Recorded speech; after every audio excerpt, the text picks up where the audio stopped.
அரசாங்கம் சொல்றான். பேங்க்ல உட்காந்து இதெல்லாம் தள்ளுபடி பண்ணணும், இல்ல விவசாயிகள் வாங்கின கடன் எல்லாம் தள்ளுபடி. சிதம்பரம் அப்ப 75,000 கோடி வரைக்கும் எல்லாத்தையும் தள்ளுபடி பண்ணு.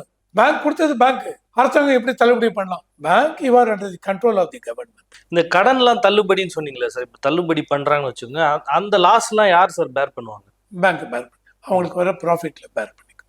ஏன்னா பல தொழில் அதிபர்கள் திடீர்னு அந்த கடனை கட்ட முடியல அப்படின்னு அவங்க சொல்லும் போது அதை தள்ளுபடி அப்படின்னு பண்றது நம்ம பார்க்க முடியுது.